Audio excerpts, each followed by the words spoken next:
So round two, board two in Austria, we have Randy Lawrence Hurt, frequent, provides frequent commentary. Oh yeah. I'm sorry, I just had this is a board you got right here. We haven't seen some of these players this morning. This is a board. And a bit of a note: players who did not play in round one were given 3,500 points. Okay, kind of an average kind of score. Nice. All right. In England, we have Craig Mayr. We've got Hunter Katcher from France. In France, we've got Peter McNamara from Melbourne, Australia, in Germany. In Italy, we have Chris Brand from Vancouver, Canada. Russia, we have Jaxon Roberts from California, Orange County. In Turkey, we have Rick Desper from Maryland.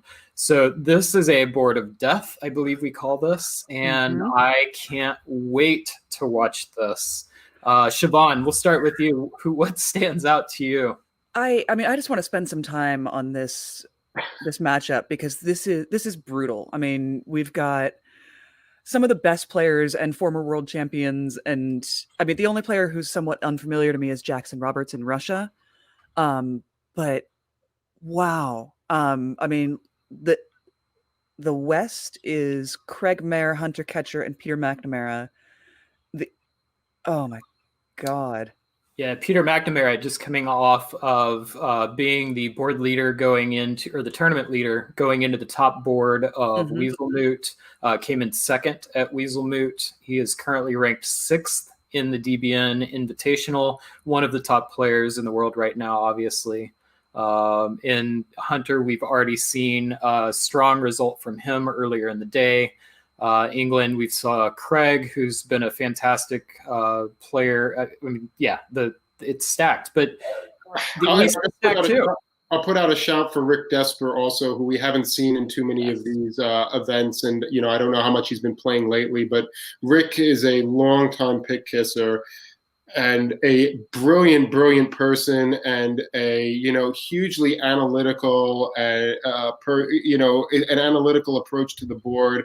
Good negotiator, excellent tactician. I mean, this is about as good as it gets. Jaxon, I haven't met you, and I wish you luck. Yeah, no, at all. Rick Desper is one of the best tacticians I have ever played against in this game. Just the way his mind works. I mean, and then Chris Brand is in Italy because of course he is on a board like this. And here's this little cake that looks really delicious and this little cherry on top. And for those who don't know, Chris Brand, world champion, one of the best Italian players, won his world championship as Italy. And in 2016 at Weaselmoot, in fact, he soloed as Italy as well as winning the championship that tournament.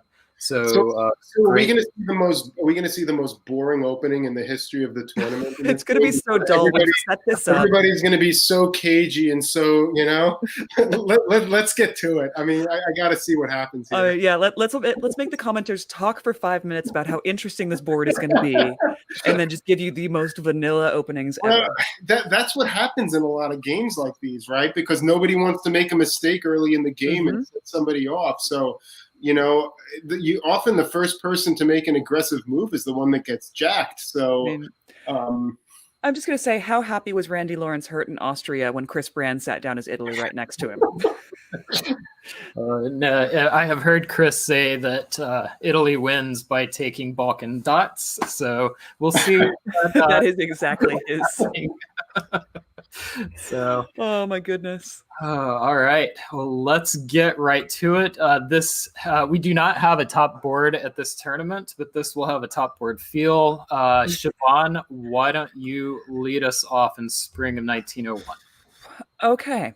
So far, fairly vanilla around the board. We finally have a bounce in Galicia. We've got a bounce in the Black Sea. Germany does what's pretty much expected. France goes to the Channel, which is the most interesting thing I've seen so far. England is very meh, and no surprises from Chris in Italy, honestly, going to Tyrolia. Yeah, let's see the fall. I mean, the only thing that is sort of provocative here is Brest to English Channel. So we'll have to see what Hunter does with this, and if he's doing this because he feels like he has Peter on his side, or if he's doing this because he wants to just make something happen and and hopes that by doing something unusual, he can make something happen. I've seen a trend of more action between France and England moving towards the channel. But it was kind of trending that way before this tournament, and we've noticed it quite a bit at this tournament. I think that's good. I think that's healthy for the meta. It helps keep it interesting, and it's going to be interesting to see if that trend continues.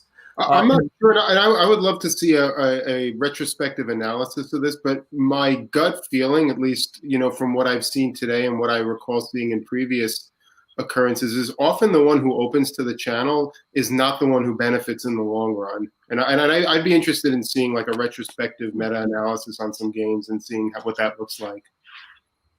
All right. Well, in 1901, Siobhan, what happens? Okay, the move to the English Channel was just to try to have play on Belgium. I don't know if Germany told anyone he was going to support them there, but has correctly decided to cover Munich instead. Well sniffed, Peter McNamara. In the East, nothing too surprising. Jaxon supports himself to Romania. Turkey goes to Greece. Probably didn't expect to get it. And France picks up Iberia. I mean, it's nothing to write home about.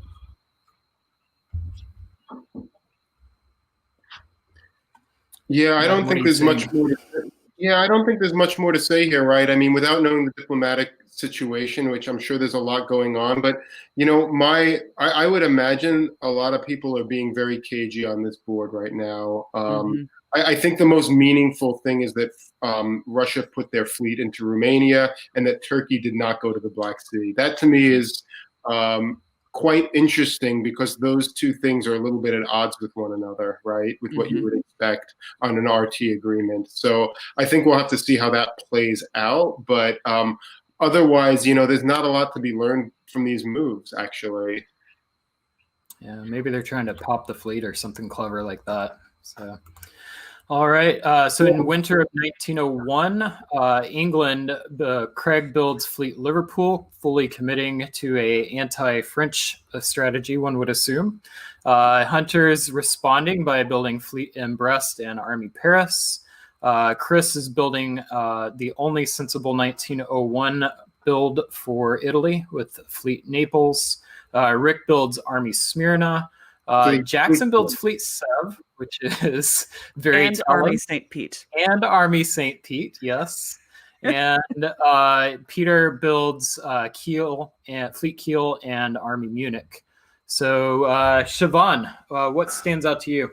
My eyes went to that Russian build. To both build Fleet Sev and Army St. Pete is that takes some guts. Not as much as if he had built Fleet North Coast. Oh, you know what? Okay, we could take it half a step further. You might as well, kick it up a notch and build double fleets, right? If you're going to build North and South right now, the Army is correct up North. I guess we're taking out Rick Desper. Okay.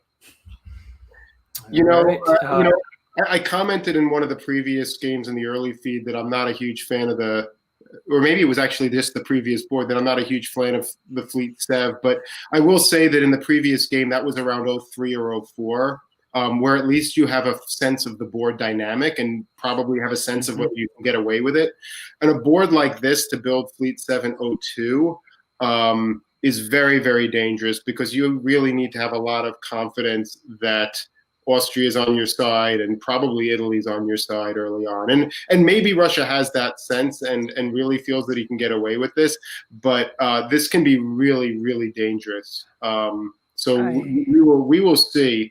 I think Craig's commitment here is also super interesting, that he went for Fleet Liverpool and just said, you know what, I'm throwing caution to the wind and we'll see what Peter decides. Because really Peter McNamara is now in the driver's seat for the West, and that's just where Peter wants to be. And he finds himself in that position a lot, and he knows what to do with it. Well, Adam, why don't you walk us through how is Peter taking advantage of his position in the driver's seat? I love what he does here. He decides, I'm not going to split forces and do that thing where I take Sweden and tick off Russia right here. I'm going to just play it cautiously with my fleets, and I'm going to go take on France. Okay, I mean, he could have just as easily gone to Helgoland and went after England, but for whatever reason, this is the way to go. I feel that England made the commitment, so I know England's going that way, so I'm going to go that way too, and I think it's going to pay off for him here.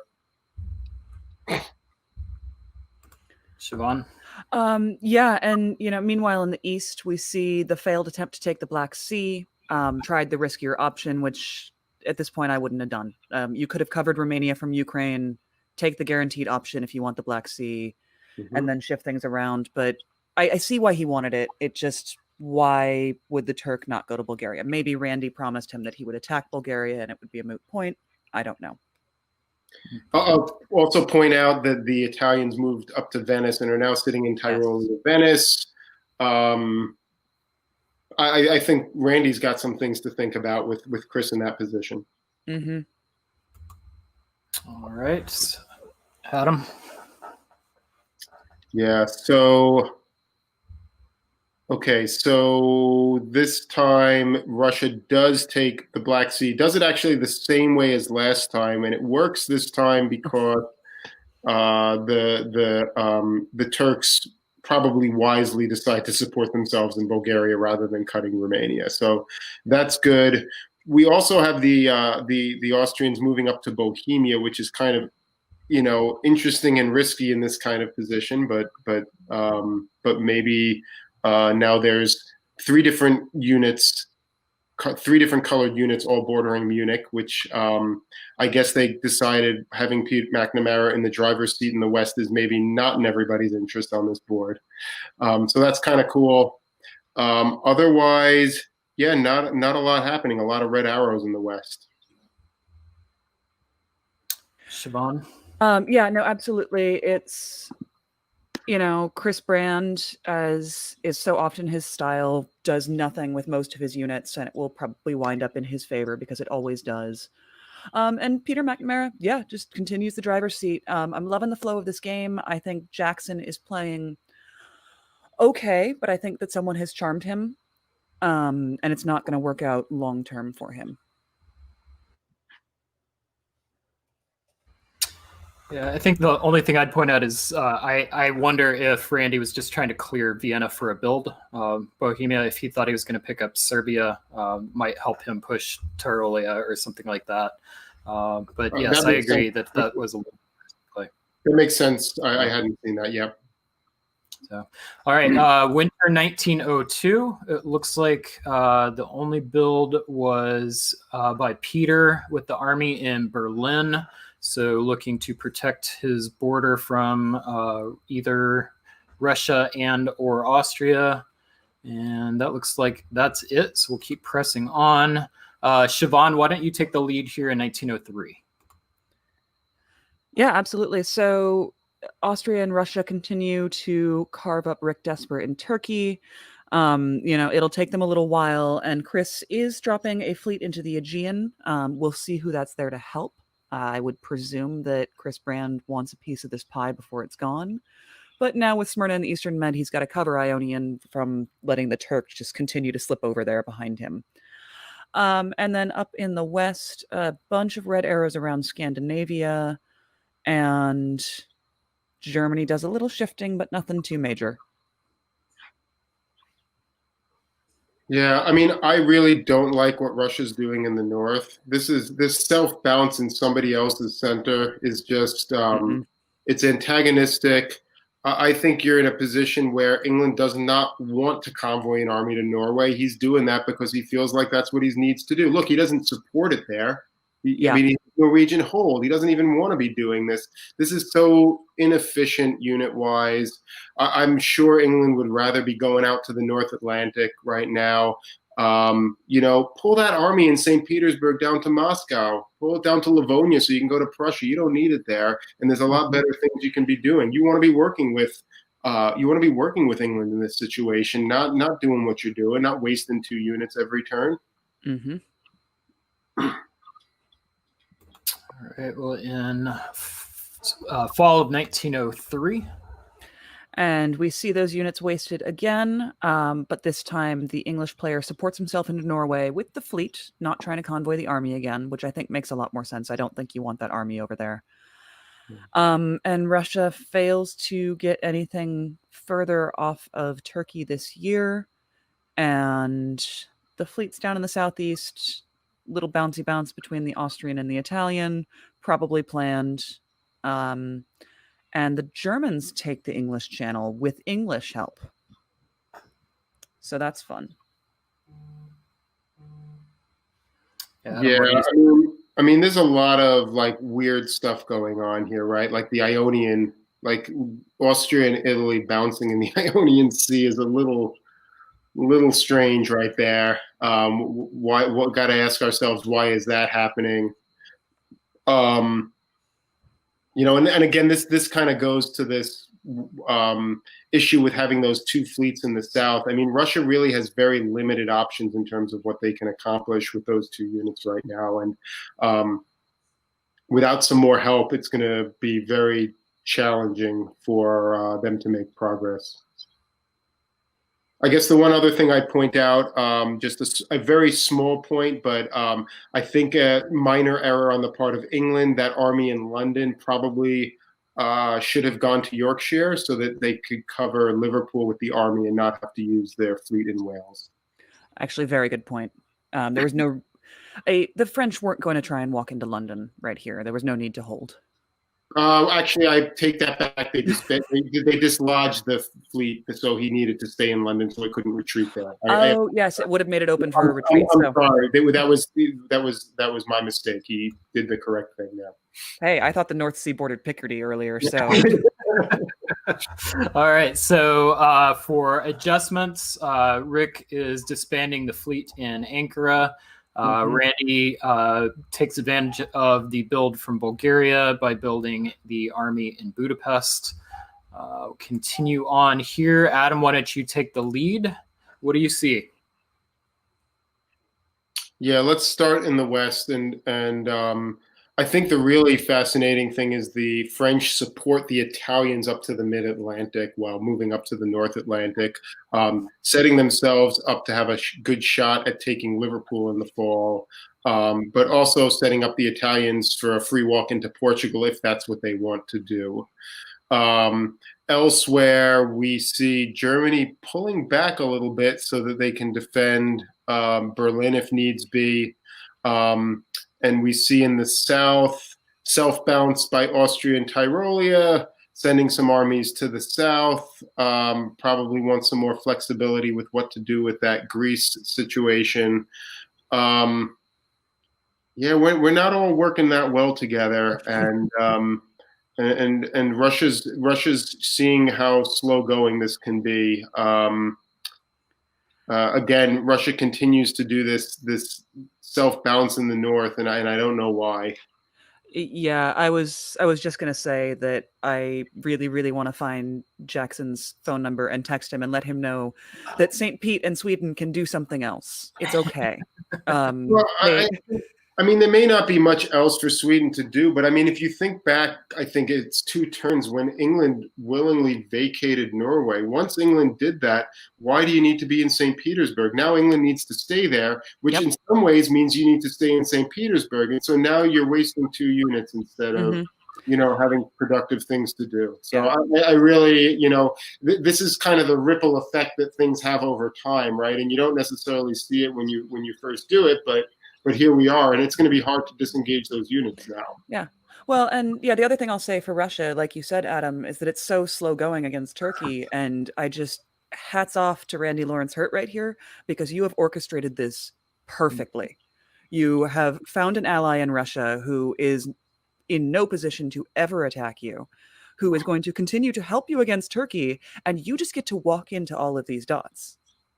And a Turk who is walking out of dots. Yeah, like Randy doesn't have to try here. This is just like, hi, I'm Randy and I'm really charming and deep. Yeah, I want to see that impression of Randy again. We'll call that back up later. So we also see the bounce in Ionian again. Do we feel like this was arranged, or are they just can't do anything else. It could be arranged, right? Because they're trying to keep the Turkish fleet from the Eastern Med from going there. So it is possible that it's arranged and that ultimately the goal is to put Italy into Smyrna, and they're just sort of doing that for the time being. So that's kind of my guess right now.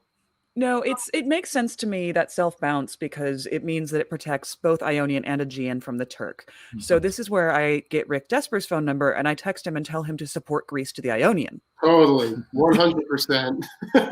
Because how beautiful would that be? Let's see if he's been reading texts.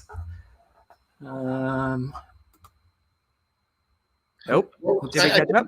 I think what we'll be telling now is, does Austria, I mean, does Russia, does the Austrian help Russia into Ankara right now or not, right? Whoops. Sorry about that. I mean, there's a lot of questions right now, and I'm wondering if we should pause the commentary at this moment and stop giving advice. Oh, all right. They are about to adjudicate. I actually thought you guys would. I thought they would finish before the adjudication happened. So my apologies. We a little bit of producer mismanagement there on the back end. And for the record, I don't actually have their phone numbers. I'm not texting them any advice. Good. All right, so we'll come back to that game in a little while. All right.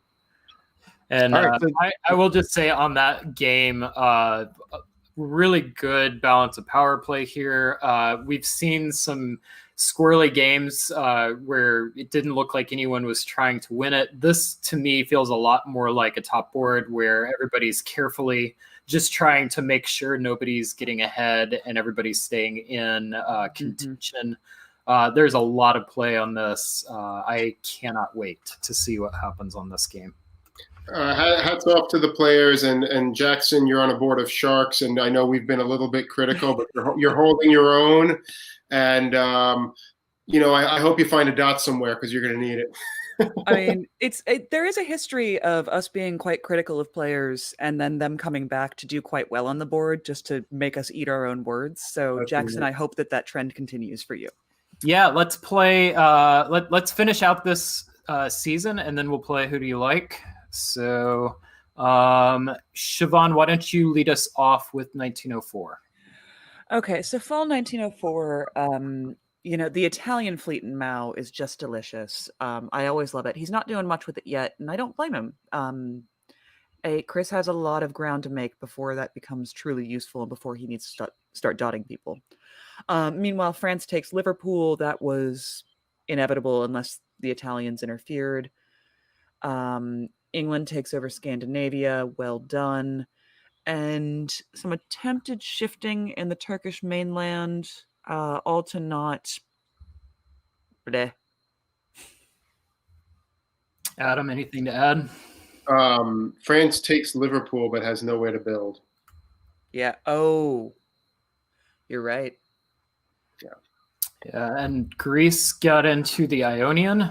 We had been seeing bounces between Aegean and Greece in Ionian for a bit. Now we do not have that, and I don't believe Italy has a build. We have Randy moving into Tyrolia, so that could be a problem for Chris. Yeah, I'm wondering why Chris is not taking Portugal here. Why tapping the English Channel is more important than getting himself a dot in this position. That's not really clear to me. Well, moving on to our builds, we've got Craig built an army in Eddie from England. We've got a army in Budapest by Randy. We've got Rick having to disband in Ankara, Jaxon disbanding in Romania. Anything stand out to either of you with the builds? Well, yeah, definitely. I think that this probably, the move by Austria to Ionian was probably arranged, and so we would see an Austrian army in Trieste if that was actually going to be something that was an issue. So that's the most striking thing to me, I guess. Yeah, I feel like that build in Budapest is incredibly telling, and it makes the move to Tyrolia now perhaps look a little more anti-German than anti-Italian, or maybe I'm reading the board completely wrong as I've been doing most of the night. So. We're going to continue that trend, Brian. I'm with you. Adam, why don't you lead us off in 1905? Yeah, and so now Chris goes to Spain in a spring turn. I guess he'll keep that or get kicked out and end up in Portugal. Well, I guess he can potentially get kicked out and have Portugal covered. But now we actually do see Randy convoy into Naples. So it was actually worse than we thought. He was doing a little bit of subterfuge there with the army in Budapest. Elsewhere, the Austrians continue to work with the Russians, supporting them into Ankara. And England is pulling back and loses Sweden. Interesting. Yeah. I will say I did see in the comments over here that Chris Brand said this was around the time that he had to go pick up his wife and daughter. So he was a little bit handicapped in his ability to negotiate. And it sounds like Randy probably said, yeah, go be a good family person. I'm going to just hide Randy. Yes, there it is. Thank you for bringing I knew that you wanted it again. All right. Yes, so moving on, 1905. Adam. Sure. So, France makes no attempt to retake Spain and instead stays focused on retaking Brest from England. The Italians support the Germans to the mid-Atlantic. So now we've got all kinds of things in the mid-Atlantic, in and around the mid-Atlantic that are not French. What else do we see? We see Chris is losing yet another dot this turn. He's losing Rome and Tunis, holds Naples, takes Smyrna. So it's not the end of the world, but Randy's doing some good things here. I really like what he's doing. I like Rick obviously takes a wide open Sev. Mm-hmm. And so once again, putting Randy in a little bit of the catbird seat. I think Peter's position in Germany is also pretty solid here. He slides into Bohemia. He's a bit spread out, but he's building, I think 1 or 2 this season, and it has a lot of play. Yeah, 100%. I agree with this. I love the chaos of who owns Mao at any given turn because the last few seasons it's been Italian, it's been French, it's been German, and pretty soon I'm sure it's going to be the English are a bit of a ways away, but they'll get there. Awesome. Randy is doing amazing things here. Absolutely get into Rome right now if you can. Naples will be there for the taking later. Chris is going to have to keep those dots. You'll have Venice, you'll have Naples. If you can manage to put down a fleet really soon, that would be great because you now need to be the new Italy, but we'll see what happens. Not this year. Speaking of builds, we've got Hunter disbanding the fleet in Liverpool. We've got Craig building a fleet in London. We have Peter building another army in Kiel. Randy's building an army in Budapest. Rick disbanded the fleet in East Med. Mm-hmm. And I think that covers it. Anything stand out to you, Siobhan? No, this feels fairly in line with what I expected. I love Rick keeping the army here. I actually feel like it's more irritating to everyone involved. They're going to have to chase that down for a while. Usually the fleet is the more interesting option, but here I think the army was. Adam? Everything that Siobhan said. All right. Siobhan, why don't you lead us off in spring of 06? Alrighty, so we got some trading around as Chris Brand in Italy rushes back to his homeland to try and protect it as quick as he can. Loses Spain for the effort, which means Randy now has to guess between taking Naples with the fleet or covering Tunis. But no, actually he doesn't. He can support himself into Venice. He can cover Naples with the... Yeah, no, he's 100% fine. So Chris is doing what he can, but too little too late. I love Sevastopol to Ukraine. Thank you, Rick. That is perfect. And England says, thank you, France, for leaving. I will take that back now. And continues to shift back west and into Mao. Adam, what's the story of this turn for you? Well, Austria was nice and didn't retreat Silesia into Warsaw. I guess there's that. You know, I mean, I think Randy is still in the in the right position here, and you know, I think it's going to come down to Austria or Germany in this game. Mm-hmm. All right. Well, in fall of 06, Siobhan, what do we see? As expected. I mean, okay, Randy doesn't get the whole boot this turn because he did have to cover Tunis. So, okay, fine. Chris Brand is sitting in Rome for one more turn. That's not going to take too long to kick out. Rick, I appreciate all your efforts. It was nice knowing you, and they did not treat you well, but you lost Sev. You didn't get in anywhere else. Should have supported Bulgaria to Romania, apparently. And meanwhile, in the West, nothing. England takes Holland is the only change. I think Russia is spending way too much effort to deal with that Turkish unit, and I think, you know, you chase it around. You chase it around with one unit. You don't spend 1, 2, 3, 4, 5 units to deal with one aberrant unit, right? I mean, more effective here. Get Austria to support you into Smyrna. Send one unit to Sev. Don't cover Warsaw or Romania. And what's the worst thing that happens? It's or do a supported attack on Sev and don't cover the others. You just chase that unit around with one unit. You're still getting a build from Smyrna. I don't know. This seems like a lot of effort. I mean, maybe it's better in the long run, but man. Yeah. I do have confirmation from Rick Desper in the comments that he did guess wrong on what the unwanted support should be. So me sitting there saying it should have been Bulgaria, Rick, he's like, yeah, well, I had a guess. All right. I think we also missed that if you go back, that England seems to have stabbed Germany this turn for Holland. Yes, England took Holland. I did mention it. I didn't talk about what it meant. Well, I mean, you know, Peter's been showing a lot of self-restraint in the north. Craig has no such compunction. Well, and Peter and I think Chris Brand were both saying Sweden to Norway might have been a better move in this position. But of course, hindsight's always 2020. All right, let's go ahead and look at our winter adjustments. We've got Craig building 2 units, Fleet in Eddy and Fleet in London.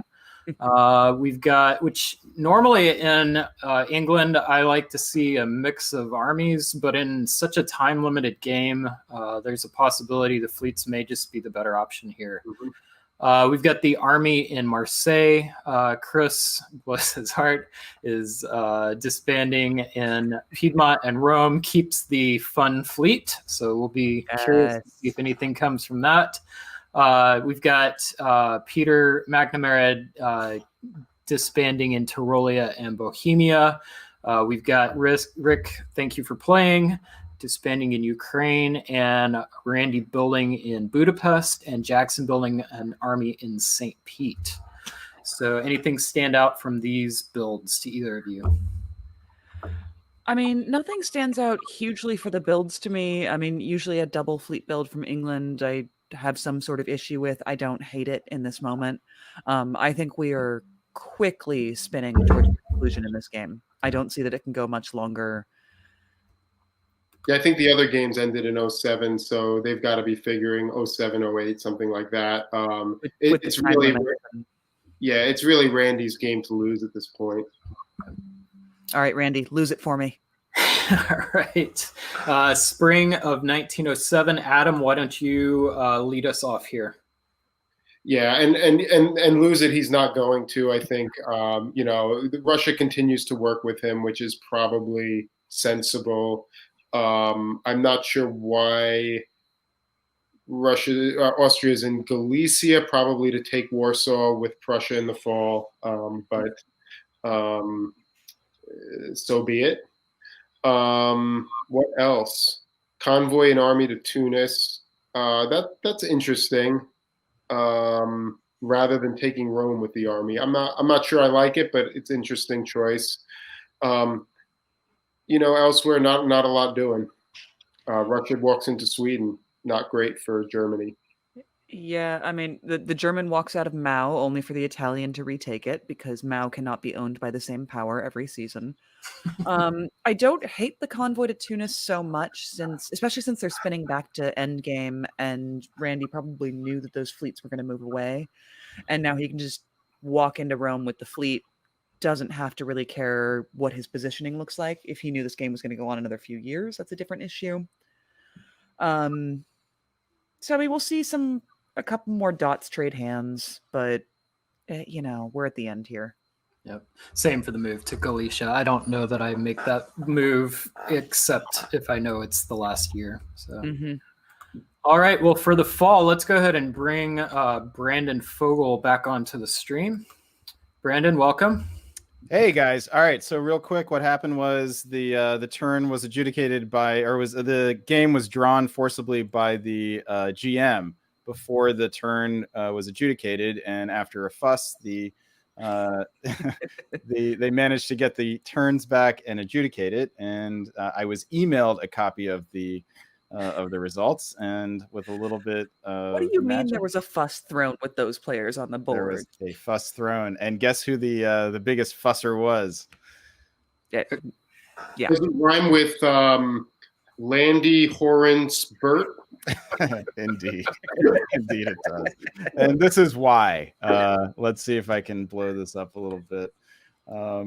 This is why Mr. Rhymes with Mandy Orens Mert is because he gets a lot of dots, basically. Yeah. He ends up with 13, picks up Munich and Rome and blah blah blah. And looks like Smyrna. Let's see doesn't take Warsaw though. So the end result of that is, let's see if I can go find the end state, which has the final dot counts on it. Here it is. All right. This is some real awesome movie magic here. So Randy ends up with a 13 center board top over Russia's 8. Well, his restraint in not taking Warsaw is admirable, I would say. Yeah. Tell me someone recorded the fit that he threw to get this adjudicated. I need insight into that.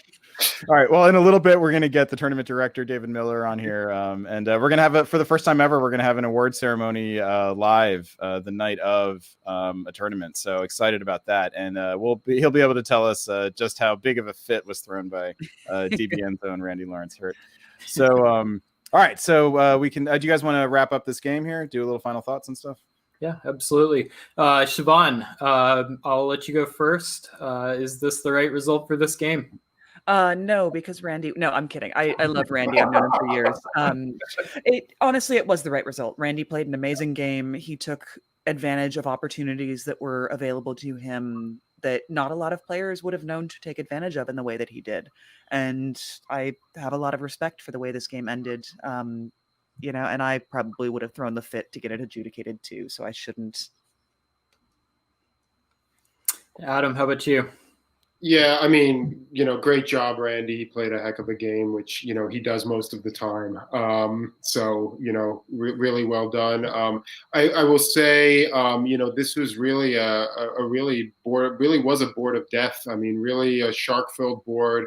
Actually, most of the players know each other, and I'm guessing Jaxon probably didn't know anyone, and no one knew him. And he actually ended up with a really nice, respectable tied second place on this board. So hats off to Jaxon as well.